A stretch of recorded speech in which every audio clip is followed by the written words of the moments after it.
third to final weekend of the 2025 Big Ten football season now in the books. As we say hello and welcome to the Week 12 postgame show right here on Big Ten Breakdown.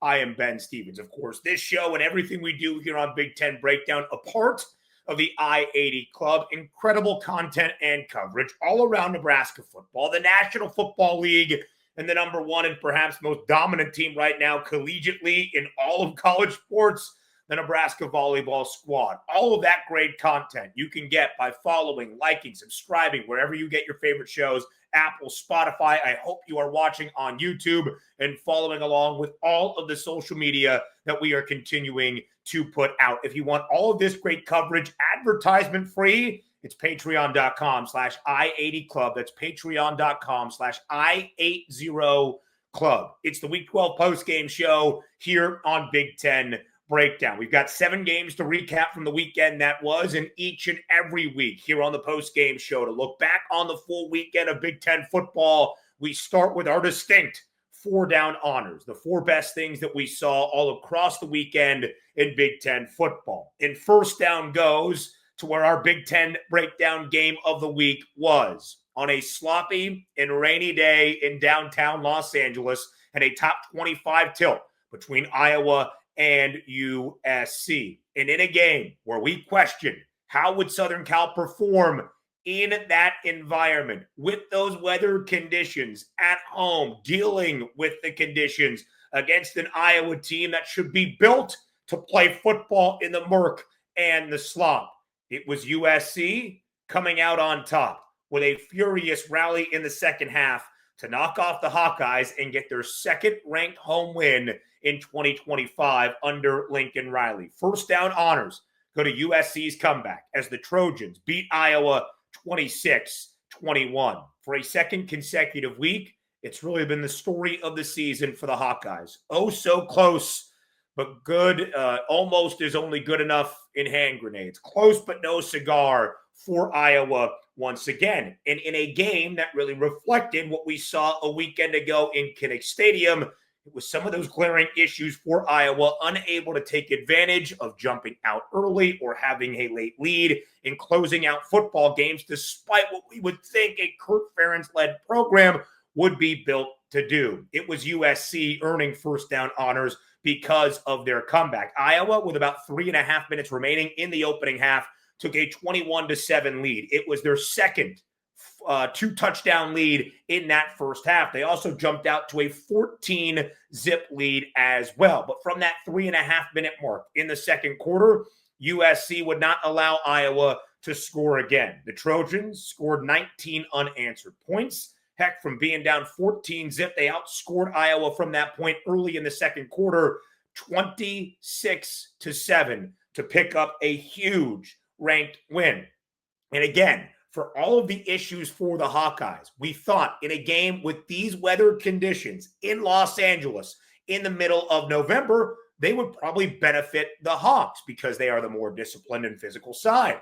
Not necessarily. USC at home had fewer penalties, 3 called to 6 for Iowa. USC did not turn the football over. Mark Gronowski did. He threw a costly interception in that second half. Now, you could argue, and if you watch the game, some of those penalties were a little bit suspect against the Iowa Hawkeyes, including an unsportsmanlike conduct on an Iowa assistant. That's really the only explanation we got that ended the football game. It was going to be difficult for the Hawkeyes to muster up a comeback in the final minute of regulation anyway, but it ended the game finitely right then and there. The Mark Gronowski interception followed a blatantly missed face mask call that should have gone against that USC defense that would have awarded Iowa additional yardage and an automatic first down. But again, you cannot blame the officials for everything when you have a 14-point lead twice in the opening 30 minutes in a game that you should certainly close and pick up a ranked win. Because of that, Iowa now has lost 13 consecutive against ranked foes. Because of USC making the plays when it mattered, the Trojans pick up their second-ranked home victory this year at the Coliseum. It is the first time that SC has won 2 games against ranked foes at the time of those games at home in the Coliseum since 2019. Of course, the victory against Michigan back in October was the first ranked home victory for Lincoln Riley since his very first year in Los Angeles back in November of 2022. So to get multiple of those, although Iowa is not going to be a ranked team entering week 13, to get multiple ranked home wins for USC and to keep their college football playoff hopes very much alive was critical, because USC still allowed 5.5 yards per carry. Iowa was better on the ground than SC in a game where we thought the rushing attack in those conditions would be incredibly critical. USC made the plays when it mattered. Jaden Mayava did not put the ball in harm's way. So as I said, the Trojans get the job done in their furious comeback in that second half. They blank Iowa and they score 19 straight to win 26-21. Second consecutive week, Iowa, in a game that we expected to be decided by just a single possession, loses but does cover as a 6.5 point underdog. It sets up a monumental game for Southern Cal next week against their old Pac-12 buddy in Oregon, on the road in Eugene, inside Autzen Stadium. USC booked as an early 7.5 point underdog. Weirdly enough, both Dan Lanning and Lincoln Riley became the head coaches at their current spots, Oregon and USC, to start the 2022 season. They have only met once. It was back in 2023 in a game in Autzen that Oregon won 36-27 in a matchup of quarterbacks Bo Nix versus Caleb Williams. This time it's Dante Moore and it's Jaden Mayava. That is going to be our Big Ten breakdown game of the week for week 13, our penultimate Saturday of this college football regular season, with all of the stakes and implications on the line in Autzen. But the reason the game is so important is because of USC's comeback. And again, the Trojans earned first down honors for their victory at home against the Iowa Hawkeyes. The first time since the 2019 campaign that Southern Cal has won multiple games against ranked foes at the time at home in the Coliseum in a single season. Second down honors go to record-setting quarterback play in two spots for Fernando Mendoza and Dante Moore. Let's start with Fernando Mendoza against Wisconsin on Saturday afternoon in a game that maybe early, at least for the first half, was a little bit more tightly contested than we expected between the Badgers and the Hoosiers. Here was the stat line for Mendoza, your Heisman Trophy favorite, entering our second to last weekend of this college football season. 22 of 24 against Wisconsin for 299 yards and 4 passing touchdowns. That fourth and final touchdown for Mendoza was his 30th of 2025. That, an Indiana single-season program record for the most passing touchdowns in a year, moving past Curtis Rourke, who set the record last year with 29, and still a ton more football to go for Fernando Mendoza. It is the first time, as we talk about program records that continue to add and stack up in year number 2 under Curt Cignetti, that Indiana has started 11-0. Of course, they had never had a double-digit win season prior to Curt Cignetti arriving in 2024. They beat Wisconsin 31-7, by the way, blanking the Badgers in the second half. Again, IU only had a 3-point advantage at the half, 10-7. They scored 21 points in the second. Wisconsin unable to muster up a single one. Fernando Mendoza, in the 7 home games at the Rock in Bloomington, following the opener against Old Dominion, that the offense was a little bit out of flow in Mendoza's first game as a Hoosier. In the 7 since that culminated on Senior Day against the Badgers, 23 total incompletions in 7 games, 25 touchdown passes. More touchdown passes than incompletions in 7 games at Memorial Stadium in Bloomington following that opener against ODU. There have been 4 games in Indiana history since at least 1995, but probably in program history as well. 4 games in Indiana football history, a quarterback has thrown for at least 250 yards, 3 passing touchdowns with 5 or fewer incompletions, and a minimum of 20 passing attempts. All 4 of those games in IU history belong to Fernando Mendoza, who has done them all this season in 2025. Mendoza's historic day for Indiana, 30 passing touchdowns, now a single season record, his 4th game of at least 250, 3 passing touchdowns,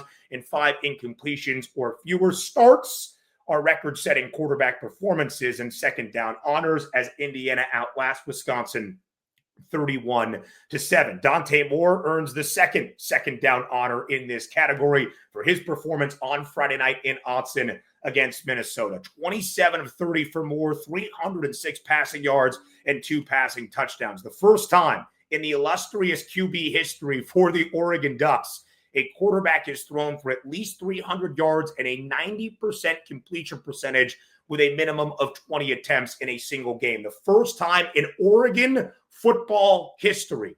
Marcus Mariota, Justin Herbert, Bo Nix, who right now has the single season record for the best completion percentage in a single year in FBS history. Nobody had ever done what Dante Moore did, at least 300 passing yards, a 90% completion percentage or better on at least 20 attempts. And he had 30. He was 27 of 30 was Dante Moore against the Minnesota team that against the upper echelon this year, as we have shared, really not all that competitive. Oregon wins against the Gophers at home 42-13. Minnesota has only been a 20-plus point underdog 3 times since 2019 under PJ Fleck. Twice against Ohio State, including this season. Friday night in Autzen against the Ducks. They have lost all 3 of those games by at least 29 points, an average margin of 33 points per game. Oregon has brought that physicality defensively. I think they're one of the more underrated defenses, not just in the Big Ten, but perhaps nationally in college football, led by Tosh Lupoi in his 4th year under Dan Lanning, held Minnesota to just 200 total yards. Darius Taylor played in the game. They could not find anything offensively. Oregon outgained Minnesota by more than 300 total yards, 510-200, just 2.6 yards per pop. Again, it sets the stage for a monumental Big Ten football game with national ramifications for the college football playoff chase, basically an eliminator game in the CFP standard between the Ducks and the Trojans next Saturday afternoon in our second to last weekend of the 2025 season, 3:30 p.m. Eastern time on CBS. College Game Day is going to be in Eugene for a second time this season. Oregon, an early 7.5-point favorite. I've got belief in the Ducks taking care of business at home, understanding the stakes, and that's where I think Dan Lanning is at his best. Third down honors go to Penn State. And not just the Nittany Lions for picking up their first conference win of the season in this disastrous 2025 season, but for Terry Smith, a lifelong Nittany Lion, earning his first career victory as the head coach at his alma mater, as Penn State wins the land-grant trophy game in East Lansing against Michigan State, 28-10, pulling away in the second half and leaving 0 doubt. For Terry Smith, earning third down honors. For Penn State, earning their first conference victory this season in Big Ten play, their first win against power conference competition.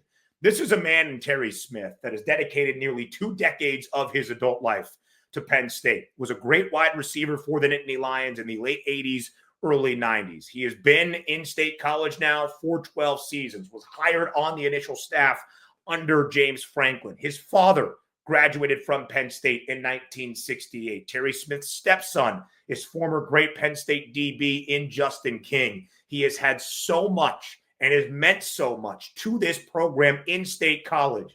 So to deliver that first win this year in Big Ten play, to pick up his first victory as a head coach, he got the Gatorade bath on the sidelines inside Spartan Stadium and gets to go home with the land-grant trophy. Beauty in the eye of the beholder, but I still love it oh so much. And I know Terry Smith is savoring that rivalry trophy win for his first as the interim head coach. He has still had this Penn State side with all the talent on that roster inspired, and that is a great credit and kudos deserved for an interim head coach, especially for a team that was number 2 in the preseason AP poll, that was supposed to be contending for a national championship. To have this clunker of a season and to still have that fight in his squad says a lot about who Terry Smith is as a coach and as an individual. And we are seeing that talented roster not give in. Katron Allen, nearly a record-setting day, 25 carries, 181 yards, and 2 rushing scores. Allen, now only 139 rushing yards away. He'll have 2 games to get there from becoming the all-time rushing leader in Penn State history, moving past Evan Royster, that currently holds the record from his time there in the late aughts. 139 yards away for Katron Allen for becoming the all-time rushing yards leader in the history of Penn State football. That's a pantheon of getting there.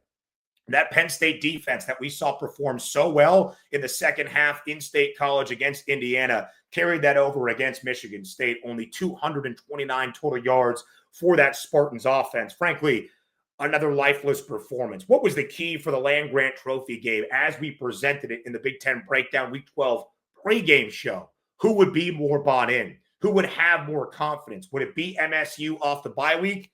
Nope. Rather lifeless. Not a lot to report on the offensive side of the ball. The defense did enough, by the way, for MSU, despite giving up a lot of rushing yardage to Katron Allen. They did enough, but it was an offense that struggled and that was stagnant once again with Alessio Milivojevic getting the start. Again, I'm not sure how you have a lot of confidence in the Jonathan Smith era. He was asked after the game about what he knew for the NCAA investigation into Michigan State football, of course, with the hefty sanctions and the vacation of wins handed out in the middle of last week. He said he did not know of the investigation prior to being hired in East Lansing. That was a former athletic director in Alan Haller.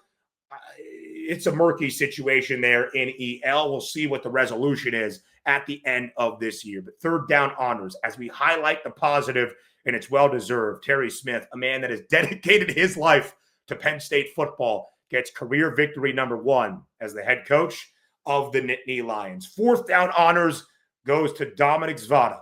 He hits the walk-off winner at Wrigley Field as Michigan beats Northwestern barely, but still picks up a victory, 24-22. Zvada, the Big Ten kicker of the year from a season ago. He was lights out in 2024. It's really been a different story in 2025. Zvada has missed more field goals this year by 5 than he missed in the entirety of 2024. In fact, Dominic Zvada had missed 2 field goal tries earlier in the game at the friendly confines. 1 from 50. You'll give him a break, although he was a perfect 7 of 7 from 50-plus yards in 2024 when he earned All-American honors and Big Ten Kicker of the Year distinction as well, but also 1 from 34 yards. So when he lined up for that 31-yarder, as time expired and hit it over the right field wall in between the uprights, very much in fair territory for Michigan, it was a really good moment to see. And Dominic Zvada was rewarded by his teammates, being carried on their shoulders off the turf at Wrigley Field. A really cool scene. The second game-winning field goal for Zvada as Michigan's kicker. He also hit one in the game last year in Columbus against Ohio State. Again, he's 11 of 17 this year, including the 31-yarder that was drilled. He has missed 3 kicks inside 40 yards, including that first one on the opening possession of the game for the Maize and Blue. So to have that resilience, to still have the confidence to deliver in the moment where it mattered most, big stuff for Dominic Zvada at the end of the game to give Michigan a victory that really was a little bit improbable based on how poorly the Maize and Blue performed in the fourth and final quarter. Michigan had 5 total turnovers in the game, including 3 in the fourth quarter, including an interception from the very talented true freshman quarterback in Bryce Underwood inside his own territory that resulted in a Northwestern touchdown that gave them the lead. Northwestern unable to take advantage of the other 2 Michigan turnovers in the fourth and final quarter. But still, Michigan in a game they had 5 turnovers and led by 12, 21-9 at the start of the fourth and final quarter, found a way. And at times, that's what you need to do. Of course, it was not the prettiest win. By no means is it going to be a resume booster. Northwestern now falls to an even 500 record at 5-5. But Michigan just stays alive and stays in the hunt. And a matchup against Maryland week 13 that Michigan is going to be a hefty favorite in, that the Maize and Blue should win, which will set up a matchup in the game at home in Columbus. That might determine spots in the Big Ten championship and certainly spots in the college football playoff. We talked about Bryce Underwood in the friendly confines, but a road game for that highly touted freshman quarterback that, despite all the hype, has looked like a true freshman throughout many times this year for Michigan, but certainly on the road. One of his better games until the fourth quarter, 21 of 32, 280 yards, but 2 interceptions on some RPO plays that he held onto the football, forced it into coverage. Not what you want to see decision-making wise in the games and in those moments in the fourth quarter that matter most, but still his career best for yards on the road. And it was that true freshman connection with his wideout in Andrew Marsh that proved pivotal in that matchup. 12 grabs, 182 yards for Marsh, including a beautiful dot from Bryce Underwood on third down and a toe drag swag grab from Andrew Marsh along the sideline that kept things going on the game-winning drive, setting up the Dominic Zavada game-winning field goal from 31 yards out. For Andrew Marsh in the win against Northwestern, both the most receptions and yards a freshman wide receiver has ever had in Michigan football history. How about not Marsh, but Marshall? Jordan Marshall, despite being banged up at the end, continues to deliver in the absence of Justice Haynes, on the ground for Michigan. 19 carries, $142, and 2 rushing scores. 4th consecutive game for Jordan Marshall. Since some of the injury concern around Justice Haynes, where he has had at least 110 yards, and he's had multiple rushing touchdowns multiple times. He's got 7 total rushing scores in those 4 games, 3 starts for Jordan Marshall. Michigan does just enough. But Dominic Zavada, in a very difficult year for the Big Ten kicker of the year and an All-American a season ago, delivered when it mattered to walk it off at Wrigley and give Michigan the win against Northwestern. So 4-down honors are always the distinctly 4 best things that we have seen in a Big Ten weekend that was. We highlight, we celebrate the positive and what stood out from the weekend in Big Ten football. But of course, there was always the downside of that. There was always the negative, the lost opportunities in those categories. And really, it's been that season for the Iowa Hawkeyes. Now 6-4 the record for Kirk Ferentz and company. And it's been labeled in Iowa City as the season of what-ifs, and it very much feels like that. All 4 losses for the Hawkeyes have come by 5 points or fewer, by a combined 15-point margin in those 4 L's. And in all 4 losses for Iowa, they have either been tied or held a lead at some point in the 4th quarter against Iowa State, against Indiana and Oregon at home, and now on Saturday against USC. We would think that winning by margin, winning by the margin often, is one of the staples of a Kirk Ferentz-led program. But in the last 2 games for the Hawks, against both Oregon at home and in the one in Los Angeles on Saturday against USC, they've been the team to make a mistake that the opponent capitalizes on. And that's not what you would expect. That was the 40th game for Iowa on Saturday since the start of the 2020 season, in which the Hawkeyes have scored at least 21 points, often good enough. It was just the second time in those 40 games where Iowa has scored at least 21 that they have lost. A 38-2 record now since 2020 when the Hawkeyes scored at least 21 points. And it really feels as though Iowa could be 8-2 or 9-1 or heck, maybe even 10-0 with a really good resume. But now Iowa's only win against an FBS team above 500 is a Minnesota side that against the best of the best has been getting clobbered as well. And Iowa has now lost 13 consecutive games against ranked opponents dating back to October of 2021.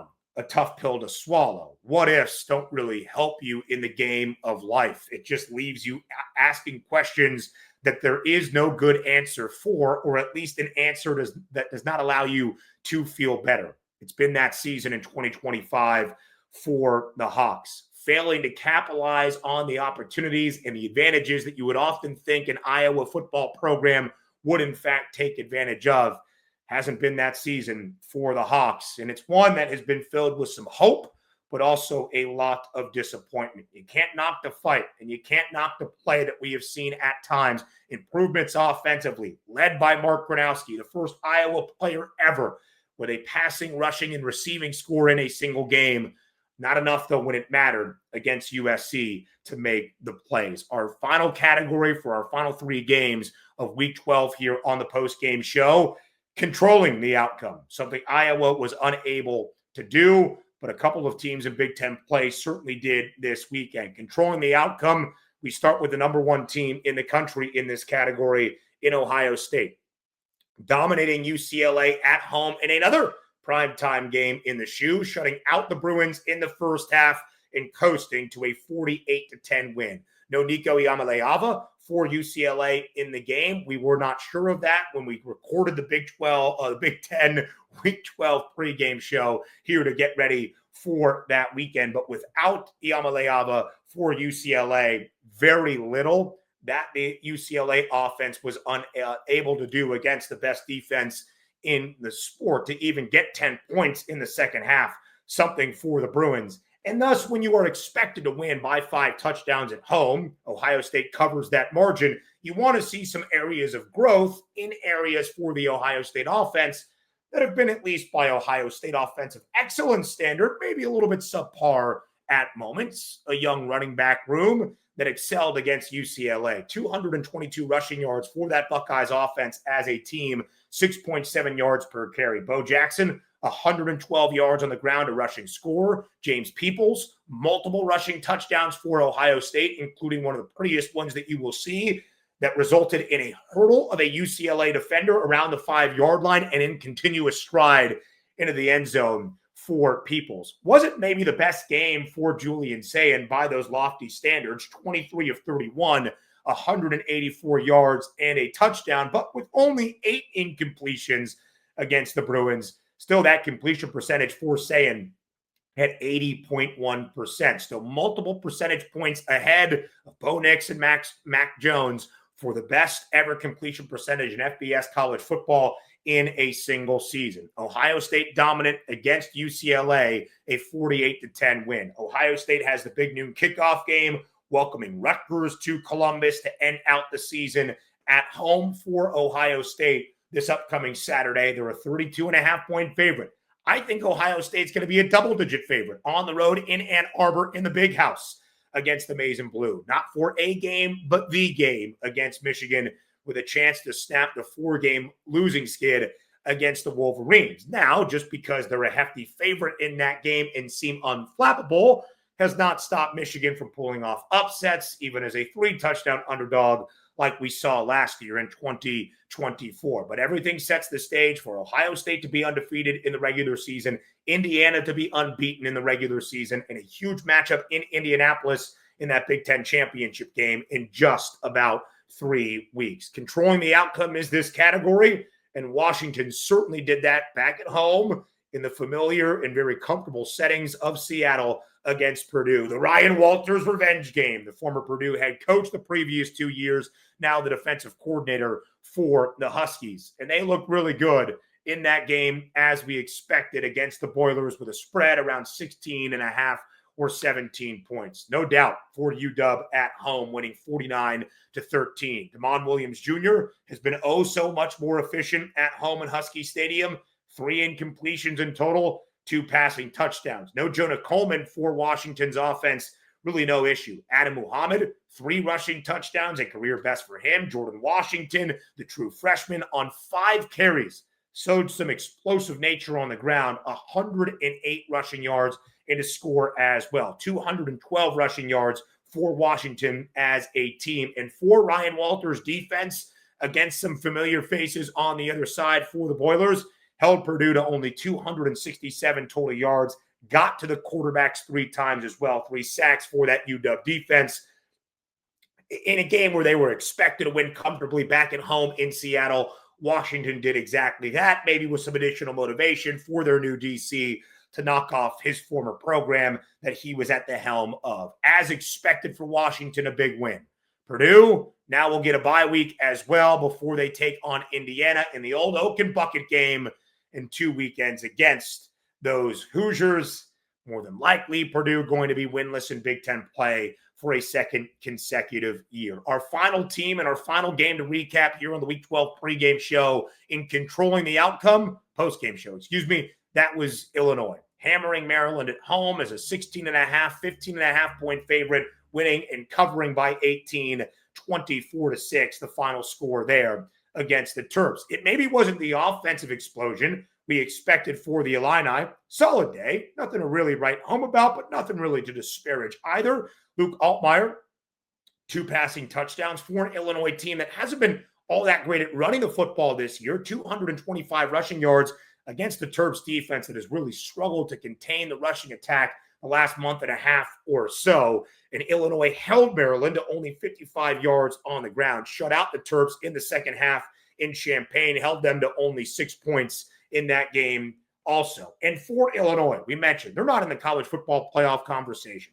They might end the year ranked in the final AP or college football playoff poll, but there's still a lot of motivation for this program that continues to build in such a positive way, in historic way, at least in the last 30 plus years under Brett Bielema. That was win 30 in the last 4 seasons since 2022 for Illinois, the victory over Maryland. Win 30 in the last 4 years, the best and the most in a 4-year margin for Illinois football since 1988 through 1991. And there are still 2 more games for Illinois to be played, including an upcoming visit to a very familiar place for Brett Bielema, Madison and Camp Randall against the Badgers next weekend. Illinois booked as a 9.5-point favorite early. Brett Bielema now at the helm in Champaign has played his former school in Wisconsin 3 times. Illinois just 1-2 against the Badgers, the only win in the best season so far back in 2022. Illinois did not play Wisconsin in 2024. Brett Bielema at the helm of the Badgers against the Illini, 4 wins in 5 tries. I have said it once. I have said it many times. I'll say it once more. Illinois will be a favorite in their final 2 games against Wisconsin and against Northwestern for the Land of Lincoln Trophy. Illinois wins those final 2 games. That will be 19 in the last 2 years since 2024. That would be the most in any 2-year window in the history of Illinois football. That would be rather impressive. The downside of that result for Maryland was another 18-point loss, another big loss in Big Ten play now in the month of November. We got word on Saturday from the athletic department in College Park that Mike Locksley is going to return through 2026 at the helm of this Maryland football program. I get it. I did not actually expect Mike Locksley to be fired. We understand what this coaching cycle is. Maryland is probably not one of the 5 best jobs, so better to invest in the future of your program under Locksley than maybe have to pay a buyout and start looking for somebody else and having to up the ante to pay a coach that you want to get there. I understand. I'm not necessarily like, how dare Maryland not take a chance on this football program and fire Locksley for better.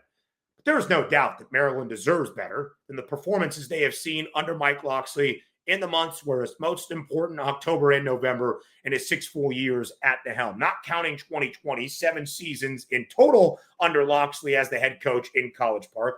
But in the 6 full years following the loss in Champaign against Illinois, Maryland is now 10-34 combined in the months of October and November. Funding and financial resources, not exactly the issue for the Terps. There probably could be more spent on the football program, but it's not necessarily been the thing holding Maryland back.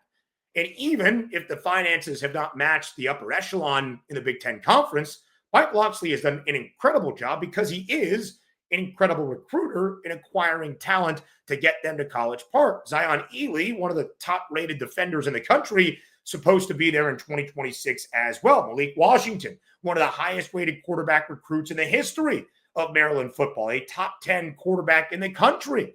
He's looked pretty good at times this year in his first season with a lot on his plate. It hasn't really been a talent issue for Mike Locksley. It's been delivering with said talent. It's been developing said talent, and it's utilizing the talent in the best way because you're not Ohio State or Penn State or Oregon or even other teams in the Big Ten. But it's still making the most of what you have at your disposal, something Mike Locksley and Maryland have failed to do since 2019, especially in the games, in the moments, in the months that matter most in college football. I think Maryland, because of where they are, a recruiting hotbed in the DMV area, and with financial investment, with a head coach that has proven that they can win with a lot less at lower levels because they can develop and understand exactly what they need from a talent perspective, would do far better than what Mike Locksley has delivered. They're not going to take that chance, at least entering 2026.